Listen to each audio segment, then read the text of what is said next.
Hola chicos, vamos a empezar con la segunda parte de nervioso que nos habíamos quedado antes. Antes de esto les quiero decir que si escuchan ruidos dados, sepan disculpar, básicamente son las 12:45 del día lunes, estoy grabando esto y mis perros no respetan mi set de grabación y los ronquidos que escuchan son básicamente producto de sus ritmos circadianos. Dicho esto, continuemos con esta grabación. Vamos a arrancar entonces viendo los procesos de comunicación neuronal. Entonces, habíamos hablado que una de las propiedades del sistema nervioso central es la irritabilidad, esta capacidad de responder a estímulos. Y esto se debe gracias a la existencia de tejidos excitables, es decir, tejidos que tienen capacidad de responder a estímulos. Y esos son básicamente las neuronas y los músculos. Ahora, ¿en qué consiste este proceso o esta característica de ser excitable? En que estas células tienen la capacidad de generar cambios eléctricos a través de su membrana plasmática y de esta forma transmitir información. Entonces, vamos a empezar viendo, ¿sí? Esta es muy importante, si tienen que venir 20 veces esta diapo, vuelvan porfa, porque acá vamos a ver los tres grandes procesos de comunicación neuronal. Porque tenemos un proceso que ocurre a nivel del axón. Este proceso se llama impulso nervioso o potencial de acción y es una respuesta activa propagada. Ocurre a nivel del axón. Pero después, cuando llega ese potencial de acción al axón, va a ocurrir un proceso que permite comunicar a ambas neuronas o a esta neurona con un órgano efector como un músculo o una glándula. Ese proceso de comunicación entre estas dos estructuras se llama sinapsis. Y ya vamos a ver que hay sinapsis químicas y sinapsis bioeléctrica. Y finalmente, esa sinapsis que permite esa comunicación no es otra cosa que una nueva despolarización a nivel de las dendritas. Y esta despolarización que ocurre acá se conoce como potencial postsináptico o potencial receptor si se trata de una neurona, por ejemplo, sensitiva del periférico, que está entrando estímulos, desde algún órgano receptor. Entonces, este potencial postsináptico, ¿sí? O potencial receptor es una respuesta pasiva local y son lo que vamos a ver más adelante, que son los PIPs y los PEPs. Entonces, quiero que quede muy en claro la diferencia. Acá ocurre el impulso nervioso potencial de acción. Acá ocurre la sinapsis y acá ocurre el potencial postsináptico o potencial receptor. Esto es una respuesta activa propagada, esto es una respuesta pasiva local. Dicho esto, vamos a arrancar por acá, vamos a arrancar por el impulso nervioso. Entonces, lo primero que vamos a hablar es un poquito a definir qué es el potencial de membrana. ¿Por qué? Porque digamos, hay estructuras o hay sistemas, mejor dicho, que tienen la capacidad de realizar un trabajo eléctrico. En el caso de una célula, por ejemplo, que tiene un ambiente conductor, porque su interior y el medio que lo rodea también es rico en iones, permite realizar trabajo eléctrico. Y eso se debe a varias situaciones. Primero, a que hay una diferencia de cargos a ambos lados de la membrana. En este caso tenemos una membrana que es la membrana del axón, ¿sí? Y esa diferencia puede permanecer a lo largo del tiempo o bien puede variar. Y cuando varía y se produce una diferencia potencial que se va desplazando a lo largo del axón, puede conducirse a través del axón y puede conducirse entre células. Entonces, hablamos de que hay un potencial electroquímico. ¿Por qué? Porque ese potencial electroquímico va a depender de la carga del ion, si es positivo o negativo. Va a depender de la concentración que tenga a ambos lados de la membrana. Por eso es un potencial electroquímico. Pero además, también va a depender de la permeabilidad que tenga esta membrana celular. ¿Por qué? Porque yo puedo tener un montón de canales, pero si los tengo cerrados o los tengo inactivos, soy impermeable también. Así que también la permeabilidad va a depender de que tenga canales para ese ion en particular y del estado de ese canal si está abierto o cerrado. De hecho, en esta característica de la permeabilidad de la membrana es que se basan ciertos anestésicos locales como la procaína o la lidocaína que básicamente bloquean los canales dependientes de voltaje del sodio, que enseguida vamos a ver más adelante. Entonces, justamente inactivan al potencial de acción de los estímulos dolorosos.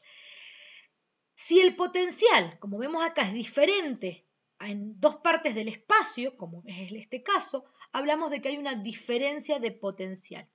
Y esto nos permite calcular un gradiente. Entonces, sabemos que esa diferencia de potencial que está asociada a un gradiente va a ser la fuerza que impulse el movimiento de cargas y la despolarización a lo largo de la membrana del axón. Entonces, vamos a hablar de que en ausencia de estímulo tenemos lo que se llama un potencial de reposo. Ese potencial de reposo es de menos 70 milivolts en el calamar. ¿Por qué digo en el calamar? Porque para estudiar esto se utilizan microelectrodos y la célula, las motoneuronas de los calamares parece que son muy gordotas, entonces eran más fáciles de estudiar. Todo lo que nos vamos a referir ahora es respecto al calamar porque son los estudios más que se han hecho. Y justamente el potencial de reposo es menos 70 milivolts. Esto cambia y, por ejemplo, una célula vegetal tiene menos 180 milivolts y un glóbulo rojo menos 9 milivolts. Entonces, ahora bien, este potencial, que nosotros estamos hablando de diferencia de potencial de la célula, en realidad se debe al potencial electroquímico de cada uno de los iones que hay en el medio extracelular y en el medio intracelular.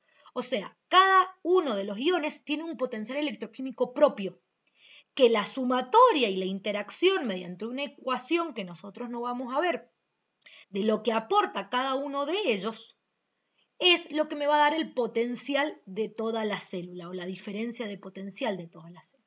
Entonces lo que vamos a ver muy poquito es el potencial electroquímico de cada ion. Esto tienen mucha más info en la página 619 del Curtis, así que cualquier cosa péguenle una leída, yo he tratado de resumirlo lo más posible. Entonces, ¿de qué depende el potencial de un ion en particular? Primero depende del tipo de carga. Si es potasio y sodio, claramente va a ser positiva. Si es cloro, va a ser negativa. También va a depender de la concentración iónica a ambos lados. Y esa concentración iónica no solo va a depender de la cantidad que hay, sino también va a depender de la permeabilidad de la membrana, es decir, qué deja y qué no deja pasar. Y también va a depender de la temperatura. Por convención, el medio extracelular se considera que tiene un potencial eléctrico de 0. Entonces, ¿qué va a pasar? Nosotros, o mejor dicho, cada ion va a tener lo que se conoce como un potencial de equilibrio. ¿Qué es el potencial de equilibrio? El potencial de equilibrio es cuando la diferencia de potencial para ese ion a ambos lados de la membrana es 0. Y ese potencial de equilibrio es característico de cada ion. Ahora bien, cuando un ion tiene potencial de equilibrio, significa que la probabilidad que tiene de pasar de acá para acá es la misma que la que tiene de pasar de acá para acá. Eso significa que no hay flujo neto de ese ion a ambos lados de la membrana. Entonces, veamos qué pasa en iones positivos, que son los que vamos a manejar acá, que son el sodio y el potasio. Dijimos que por convención el medio extracelular es 0. Entonces, si yo tengo un ion positivo, cuya concentración en el medio extracelular es mayor que la del intracelular, por ejemplo el caso del sodio, vamos a decir que el potencial de equilibrio de ese ion es positivo. Mientras que si la concentración para un ion con carga positiva, la concentración intracelular, es mayor a la extracelular, vamos a decir que tiene un potencial de equilibrio negativo. Entonces, fíjense que el sodio, que hay más afuera, hay 10 veces más sodio afuera, tiene un potencial de equilibrio de más 55 milivolts. Y el potasio, que hay más concentración adentro, hay 30 veces más potasio adentro, tiene un potencial de equilibrio de menos 90 milivolts. Esto no es menor porque ya vamos a ver cómo juega eso acá. Entonces, volvamos un poquito a nuestro potencial de reposo. ¿Cómo se llega a este potencial de reposo de menos 70 milivolts? Se lleva porque en el lado extracelular tenemos 10 veces más sodio que acá adentro. Y aparte acá hay más cloro. En el lado intracelular tenemos potasio, 30 veces más potasio, pero aparte tenemos aniones orgánicos con carga negativa, como las proteínas y como el ADN. Entonces, esa situación, más el hecho de que voy a tener canales de fuga del potasio que en el reposo están permanentemente abiertos, canales dependientes de voltaje del sodio cerrados, canales dependientes de voltaje del potasio cerrado y la bomba sodio-potasio andando y gastando energía a toda máquina todo el tiempo. La sumatoria de todo esto que le acabo de decir hace que en ausencia de estímulo la diferencia de potencial a ambos lados de la membrana sea de menos 70 milivolts. Tienen acá el resumen. Entonces, veamos un poquito. Tengo afuera positivo, adentro negativo, más sodio y cloro afuera, aniones inorgánicos y potasio más adentro. La diferencia de potencial de menos 70 milivolts. Entonces, en ausencia de estímulo, yo lo que tengo es andando los canales de fuga del potasio permanentemente abiertos en el reposo y tengo la bomba sodio-potasio andando también todo el tiempo. Y los canales dependientes de voltaje del sodio y del potasio están cerrados. Entonces, lo último que quiero decir del potencial de reposo es que fíjense que es de menos 70 milivolts. ¿Y a qué se asemeja este número? Al potencial de reposo del potasio. ¿Por qué? Porque tengo abiertos canales de fuga, entonces acá lo que está teniendo mucho peso es el potasio, entonces el potencial de reposo está cerquita del potencial de equilibrio del potasio. ¿Qué pasa con el impulso nervioso? El impulso nervioso básicamente es el cambio de potencial de membrana que se va desplazando a lo largo del axón y se propaga en forma de lo que conocemos como un potencial de acción. Es una corriente eléctrica, un flujo de cargas que se produce entre los dos lados de la membrana celular, pero que se va desplazando a lo largo del axón. Y tiene ciertas características que vamos a ver enseguida, que es que se autopropaga y autorrefuerza. Comienza en el cono axónico y es unidireccional. ¿Qué quiere decir? Que siempre va hacia adelante, desde el cono axónico al teledendrón. Entonces, este impulso nervioso, ¿sí?, que se propaga como un potencial de acción, es la respuesta activa propagada. ¿Y qué ocurre? Que cuando llega un estímulo al cono axónico, si se abren suficientes canales, empieza un proceso que se llama despolarización. ¿Por qué? Porque la llegada de determinados estímulos que vamos a ver en un ratito abren los canales de potasio, acá los he puesto al revés, se abren los canales de sodio dependiente de voltaje. No, lo puse bien, perdón. Abre los canales de sodio dependiente del voltaje. Lo que va a ocurrir es que va a empezar a entrar sodio a favor del gradiente. Entonces, resumamos porque los perdí. En el cono axónico llegó un determinado estímulo que vamos a ver dentro de un rato. Ese estímulo que llegó al cono axónico, abre canales de sodio dependiente del voltaje y el sodio empieza a ingresar a favor del gradiente. Como ingresan cargas positivas al citoplasma, empieza un proceso de despolarización. ¿Qué quiere decir? Que empieza a disminuir la diferencia de potencial. Yo estaba en menos 70 y empezaron a entrar cargas positivas. Entonces empieza a disminuir la diferencia de potencial. Y acá ocurre un proceso en la respuesta activa propagada, en el axón, en el potencial de acción, que es la ley del todo o nada. ¿Qué quiere decir? Que hay un umbral de menos 55 milivolts. Si en este proceso se abrieron suficientes canales de sodio dependiente del voltaje para que la diferencia de potencial supere este umbral, la neurona se despolariza toda y el fenómeno no se frena. Pero si el estímulo es muy bajito y no llego a juntar menos 55 milivolts, esto se vuelve para abajo y acá no hay tutía, no se produce la despolarización de esa membrana. Ahora, si logré juntar los menos 55 milivolts, voy a llegar a más 40. Ese proceso entonces se llama despolarización. Y fíjense que llegué a más 40. Estoy cerquita de los más 55 del potencial de equilibrio del sodio. ¿Por qué? Porque tengo abiertos canales de sodio, justamente. Entonces, el potencial de la célula está cerquita del potencial de equilibrio del ion que tiene más permeabilidad. Entonces, quedamos en que se está produciendo la despolarización. Se pasó el umbral, están los canales de sodio dependiente de voltaje abierto. ¿Qué va a pasar cuando llegue a los más 40? Que siempre va a llegar a los más 40. Esta diferencia de 110 milivolts es constante. Si superé los menos 55 voy a llegar sí o sí a más 40.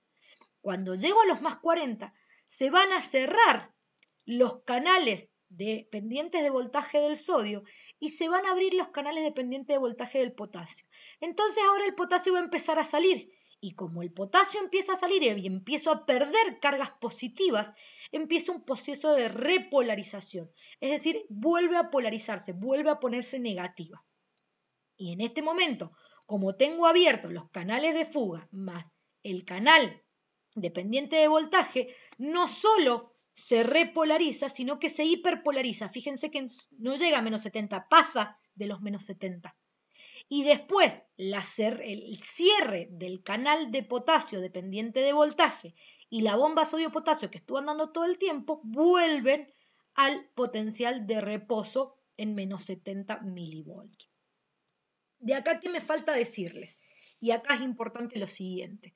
Yo les dije que el estímulo va en una sola dirección, porque cuando acá se produce el cierre de los canales de voltaje, de los canales de sodio dependientes de voltaje, no solo se cierran, sino que se inactivan.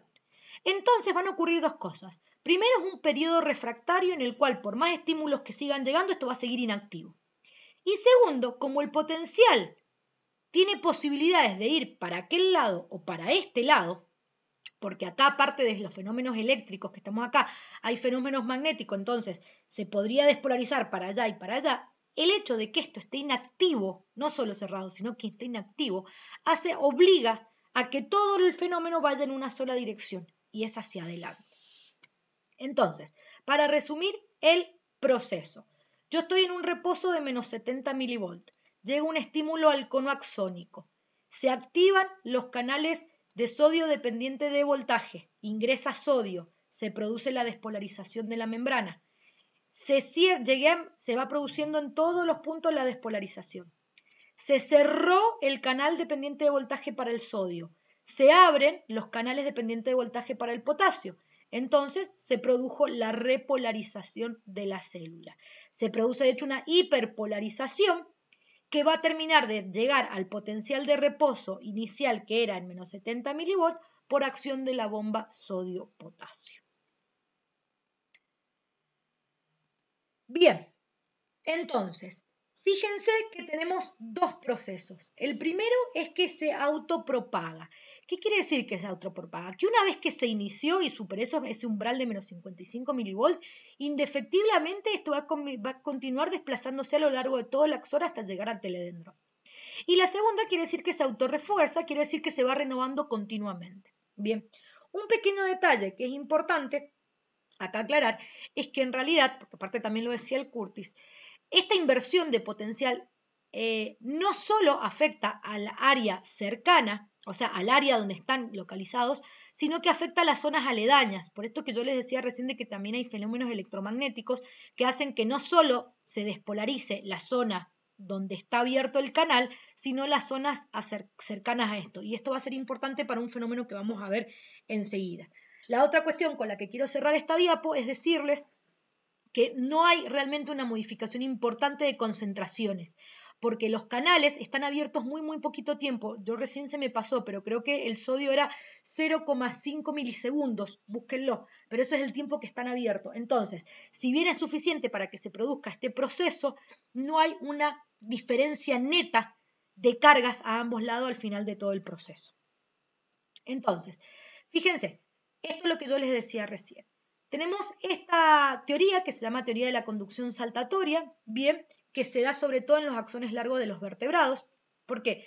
Porque la velocidad de propagación va a depender de muchas cuestiones, entre ellas el largo del axón, como así también el ancho. Los axones más anchos tienen mayor velocidad de propagación. ¿Qué pasa? Los vertebrados podemos tener axones muy largos. Y si la neurona tiene que despolarizarse punto por punto y tiene que ocurrir todo el fenómeno que reescribí punto por punto, sería muy lento. Entonces, ¿qué ocurre? Fíjense que tenemos estas células. Estas son las vainas de mielina. ¿Se acuerdan que habíamos hablado en el video anterior que las vainas de mielina la producían las células de Schwann en el periférico, que sería acá, por ejemplo, este dibujito, o los oligodendrocitos en el central? ¿Qué hacen estas vainas de mielina? Básicamente son membranas lipídicas, o sea que son aislantes. Y al ser aislantes hace que no tenga que despolarizarse punto por punto. ¿Por qué? Porque entre una célula de Schwann y otra hay un espacio. Se llaman nódulos de Ranvier. Esos nódulos de Ranvier son los lugares donde se concentran los canales y la bomba sodio-potasio. Entonces, el estímulo no despolariza punto por punto el axón, sino que se va saltando de nódulo en nódulo, por esta propiedad que yo les decía recién, de que cuando se produce una despolarización local afecta a las zonas aledañas también. Entonces, afecta acá, los abre a los canales que están acá, abre a los canales. Esto nos permite pasar de una propagación de unos pocos metros por segundo que se dan en los invertebrados a casi 120 metros por segundo que podemos encontrar en las fibras milínicas de los invertebrados. ¿Ven? Fíjense que acá pasa eso, se despolarizan los nódulos de Ranvier. Sin embargo, se va produciendo la transmisión a lo largo de todo el axón. Otra cuestión también importante acá es que nos permite ahorrar energía. ¿Por qué? Porque recordemos que la despolarización requiere bomba de sodio-potasio andando y no es lo mismo tener a lo largo de todo el axón bombas, que tengo que tener 10 millones, a tener un par concentrada acá, acá y acá. Entonces también me permite ahorrar bastante energía. Entonces, hasta acá lo que vimos es esto, el impulso nervioso, el potencial de acción, que es una respuesta activa propagada. Ahora vamos a ver la sinapsis, es decir, la comunicación entre dos neuronas. La sinapsis, ¿sí?, es una unión especializada entre neuronas o entre neuronas y otro efector como puede ser un músculo o una glándula. Y es la forma que tienen de comunicarse. Fíjense que tenemos algunos elementos en la sinapsis. Lo primero tenemos una célula presináptica, que es en la que venía el impulso nervioso, la respuesta activa propaganda, venía bajando por acá. Plip, plip, plip, plip, plip, plip, plip. Después tenemos un espacio brecha sináptica, ¿sí? Y después tenemos una célula postsináptica, que es la respuesta que va a recibir esa información. Tenemos dos tipos de sinapsis químicas y sinapsis bioeléctricas. La sinapsis química, fíjense, las dos neuronas no se tocan, están contiguas, una a continuación de la otra, con un espacio o brecha sináptica de 20 nanómetros. ¿Cómo se comunican entonces? Por medio de neurotransmisores, que son liberados desde la vesícula, desde el botón sináptico de la célula presináptica, y que van a actuar en la medida de que haya receptores específicos en la membrana celular de la célula postsinápticas. ¿Qué características tienen esto? Que actúan rápido con efectos breves. En porciones restringidas de las membranas en las que haya justamente canales, en la que haya receptores para ese neurotransmisor. ¿Cuál es el resultado de esto? Que se va a generar cambios bioeléctricos en la membrana postsináptica. Entonces, acá fíjense cómo se ve clarito los tres procesos. Vengo con la respuesta activa propagada por el teledendrón, el botón axónico. Hago la sinapsis y genero una respuesta pasiva local en la dendrita. Ahí tengo los tres mecanismos claritos. ¿Sí? La fuerza y los efectos que se van a producir, excitar o inhibir a la célula postsináptica y cuánto va a depender de la naturaleza del receptor, de la naturaleza del receptor, del neurotransmisor, de la presencia de neuromoduladores. Tiene un montón de situaciones variables. La otra situación que quiero decir es que tenemos sinapsis bioeléctricas. En las sinapsis bioeléctricas las células se aposicionan. ¿Qué quiere decir? Que están pegaditas unas a las otras, que no hay, acá está dibujada, pero en realidad no hay una brecha sináptica, las membranas están continuas una de la otra y se comunican por uniones gap o uniones nexus. Recordemos que estas uniones gap o uniones nexus justamente lo que van a permitir es que producto de esta despolarización que viene acá en el botón sináptico, se produzca un movimiento de iones a través de estas uniones gap y se produzca una corriente eléctrica que puede variar en el tiempo y transmitirse a la superficie de la neurona postsináptica generando una respuesta pasiva local. Esto lo vamos a encontrar, por ejemplo, en la retina, en vertebrados inferiores y en el cerebro de los mamíferos, nosotros sobre todo tenemos en las retinas. Una cuestión que me queda aclarar acá es que la señal acá sí se transmitió eléctricamente, ¿bien? En la neurona presináptica por producto del potencial de acción de la respuesta activa propagada. Pero al llegar al final se transmite de manera química a través de los neurotransmisores. Vamos a ver un poquito más en detalle cómo funciona una sinapsis química. Esto, fíjense, yo acá tengo una brecha sináptica, acá tengo una neurona presináptica, el botón axónico de una neurona presináptica, esta es la membrana de una neurona postsináptica. Cada neurona de estas tiene entre 10 y 15.000 sinapsis. Bien, ya dijimos que teníamos esta hendidura de 20 nanómetros. El número de moléculas o de neurotransmisores que va a haber adentro de cada vesícula va a depender de cada tipo de neurotransmisores característico. Bien, y tenemos este botón sináptico, recordemos que una neurona se ramificaba en el teledendrón y cada parte final, cada ramificación, terminaba en un botoncito sináptico. Este botón sináptico, fíjense acá, que tiene canales de calcio dependientes de voltaje. Bien, y lo último que quiero decir es que fíjense que en la membrana postsináptica lo que tengo son una gran cantidad de receptores. Dicho todo esto, veamos qué pasa. Va a venir la respuesta activa propagada del potencial de acción y lo que hace es activarme el canal dependiente de voltaje del calcio e ingresa calcio a la célula. El calcio funciona como un mensajero que hace que las vesículas cargadas con neurotransmisores se funcionen con la membrana y se produzca la exocitosis de los neurotransmisores. Finalmente, estos neurotransmisores se van a unir a los receptores de la membrana postsináptica y va a determinar la apertura de un canal. Y de vuelta vincule las tres formas de comunicación. Porque fíjense que ¿qué entran? Iones de nuevo. Y la entrada de esos iones va a generar una despolarización en la membrana postsináptica que es la respuesta pasiva local, los PEPs y los PIPs.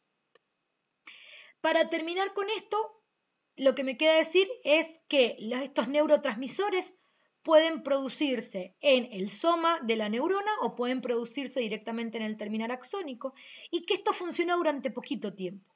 Una vez que ya no tienen más su efecto, con estos neurotransmisores puedo hacer dos cosas.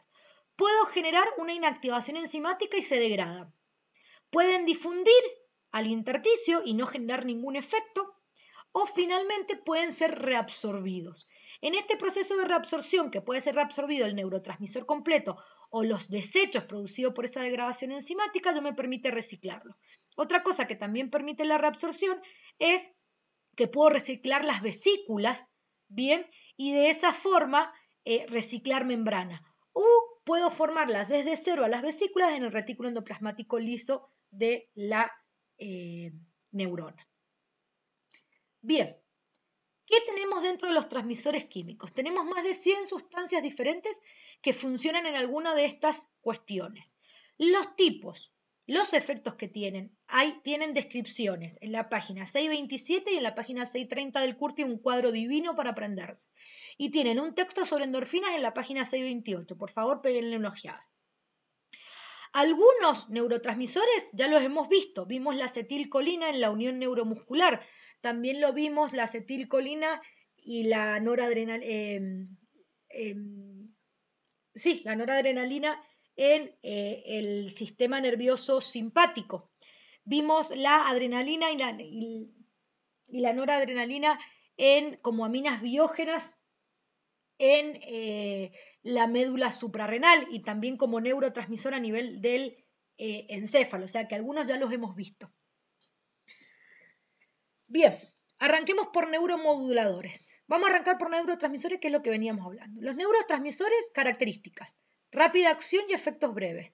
Actúan sobre la célula a través del espacio sinápticos y producen un cambio en la excitabilidad. ¿Qué requisitos necesita una molécula para ser un neurotransmisor? La primera es que sea sintetizada en una neurona presináptica, esto es importante, y que se libere en un espacio presináptico. Fíjense que no hablo que lo postsináptico sea una membrana, porque puede ser un músculo o una glándula. Lo que tiene que ser es producido por una neurona. Actúa sobre receptores en la membrana postsináptica y termina su acción por inactivación, por difusión o por recaptación, que es lo que vimos recién. Esos requisitos tienen que ser para que sea considerado un neurotransmisor. Ahora, ojo, que un mismo neurotransmisor va a poder actuar o tener efectos diferentes dependiendo de los receptores que haya en la célula postsináptica y puede generar inclusive efectos opuestos. Después tenemos los neuromoduladores. Los neuromoduladores no generan una señal transmisora, sino que lo que van a hacer es regular a los neurotransmisores. Lo que hacen es o alterar los canales iónicos o activar segundos mensajeros o cualquier otro mecanismo que cambia la función del neurotransmisor. Entonces, lo que hacen es adaptar o preparar a determinadas neuronas para que respondan de una manera particular. Y pueden ser producidos por la propia neurona o por otras neuronas. Ejemplo de estos son los opiáceos como la morfina.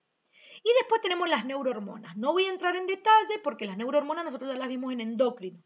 Pero recordemos entonces que se caracterizan, son secretadas por neuronas, pero la principal distinción es que son volcadas al intersticio o a la sangre. Y como viajan por el intersticio y por la sangre, tienen un efecto lento pero más duradero. Ejemplo, la oxitocina, la serotonina. La cuestión es que acá, por ejemplo, la serotonina, dependiendo qué y cómo se secrete, puede ser considerada una neurohormona o un neurotransmisor. En general, las neurohormonas afectan comportamientos globales, inciden sobre, por ejemplo, el estado de alerta o el control motor. Está muy de boga lo que se conoce ahora como psicofarmacología, que básicamente lo que hace es ver cómo actúan los fármacos psicoactivos y cómo modifican justamente las sinapsis químicas del sistema nervioso central. Entonces, dentro de estas sinapsis químicas tenemos dos fenómenos, ¿sí? O dos mecanismos de acción del neurotransmisor. Bien, podemos tener un mecanismo que se llaman sinapsis ionotrópicas y otras sinapsis metabotrópicas. Bien, lo que tenemos que ver es lo siguiente. Los receptores de la célula postsinápticos van a estar asociados a canales que van a permitir la entrada de iones. Repito porque me trabé. Los receptores para los neurotransmisores van a estar asociados de alguna forma a canales que cuando se una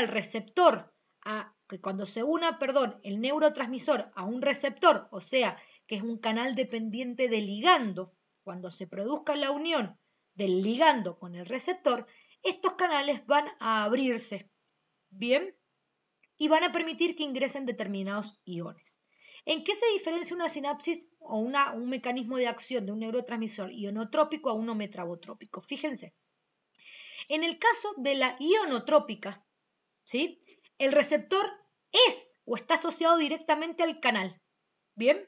Entonces, fíjense que este es el neurotransmisor, el ligando se une al receptor y es el propio receptor el que funciona como canal para que ingrese la molécula. ¿Qué pasa en una sinapsis metabotrópica? El receptor es diferente al canal. Entonces, yo tengo el neurotransmisor que activa el receptor y por medio de segundos mensajeros, ¿se acuerdan que los vimos? Puede ser el AMP cíclico, puede ser el calcio, puede ser el GMP, pero por medio de un segundo mensajero activo y abro el canal. Ese es un neurotransmisor que hace una sinapsis metabotrópica. Es decir, que el receptor es diferente al canal. El resultado en ambos casos en el que el neurotransmisor se asocia con el receptor es la apertura de un canal, el ingreso de un determinado ion y por lo tanto cambio en la polaridad de la célula postsináptica. Y eso es importante, porque acá aparece mi tercer elemento, el potencial postsináptico receptor o respuesta pasiva local. ¿Por qué? Porque producto, volvamos para atrás, de la apertura de este canal entraron iones. Y esos iones pueden ser de dos tipos. Pueden ser positivos, como el calcio y el sodio, o pueden ser negativos como el cloro. Si lo que entra, bien, en esa célula postsináptica es un ion positivo, voy a generar una señal pasiva excitatoria postsináptica, PEPS, porque entró carga positiva, entonces se produjo una despolarización de la membrana. Pero si lo que entraron fueron cargas negativas, lo que se va a producir es una señal pasiva inhibitoria, un PIPS. ¿Bien? O sea que se va a repolarizar, o sea, se va a hiperpolarizar la membrana. Fíjense, ¿cuál es la cuestión acá entonces? Que resulta ser que a cada célula, PEPs y PIPs, le llegan de 10 a 15.000. Y la otra cuestión es que estos potenciales locales son pequeñitos, llegan como mucho a los 10 milivolts. Lo que va a hacer la célula, el soma, en un proceso que se llama integración sináptica, es sacar la cuenta y sumar cuántos PEPs y cuántos PIPs les llegaron. Entonces, fíjense, venía el reposo, le están llegando 10 a 15.000 sinapsis. Algunas son PEPs, aumentan el potencial. Otras son PIPs, lo bajan. PEPs, PIPs, PEPs.